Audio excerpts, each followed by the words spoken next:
Hey everyone, happy Saturday. I hope you are outside enjoying this beautiful weather at a safe distance.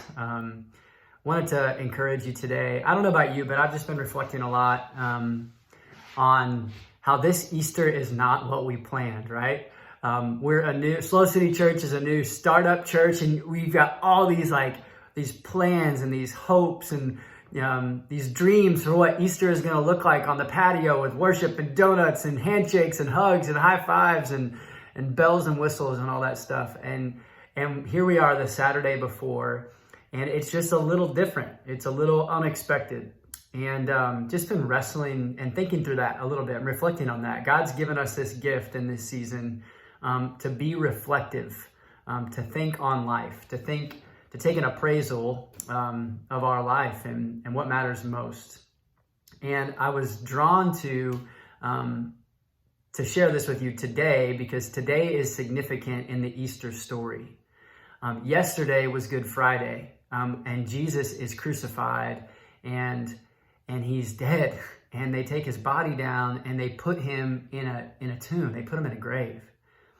And then today is the day after that day, the day after the crucifixion, the day after the death of Jesus. And you have all of these people who had all of this hope and all of this hype surrounding Jesus, and then it's gone. And this is kind of a day in between.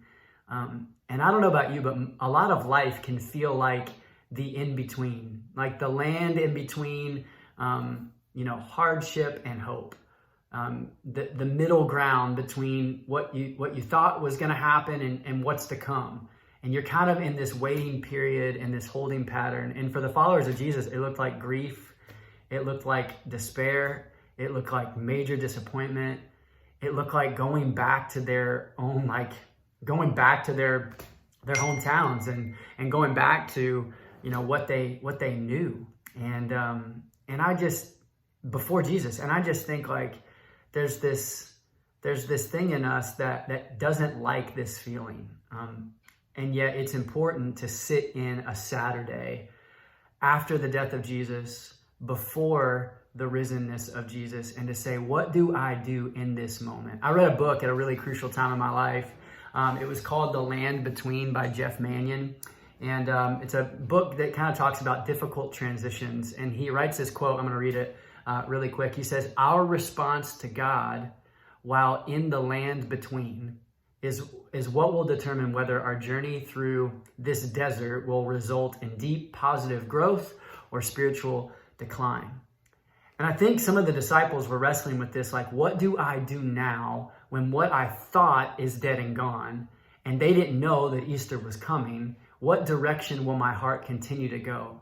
And I think it's important for us today to say, man, if I'm feeling frustrated or tired or lonely or bitter, or if I'm suffering, or if I'm grieving, or if I'm mourning, or if I'm just waiting, to make sure that the direction of our heart in this season of a Saturday season of awaiting, of being alone, will be directed towards Jesus, will be directed towards honoring God and honoring others, of servanthood, of all the things we see on display in Jesus' life.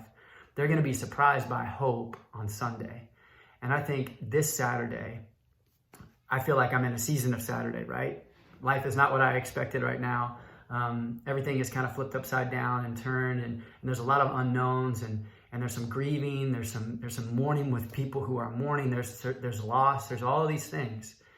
And in the middle of all those things, I want to make sure that my eyes are on Jesus. For when my eyes are on Jesus, I will find an unshakable hope. So I just want to encourage you that today. I love that book, The Land Between by Jeff Manion. And I also just want to say, Easter is coming. Easter is coming. Everybody was devastated on Friday, lost on Saturday, and then they will be found on Sunday. And so excited to celebrate with you guys this Easter. And so make sure you check out Slow City Church at home. Make sure you check out the Slow City Kids programming. It's incredible. And make sure you bring somebody along with you. Invite somebody, tag somebody, invite somebody to worship with you online. So we miss you guys. We're excited. This is not the Easter we expected, but this is the Easter that God has in store for us and for you, and wants to meet you right where you are, no matter how you are. He says, come as you are, and you can encounter an empty tomb, and at an empty tomb we find an unshakable hope. Okay, see you tomorrow.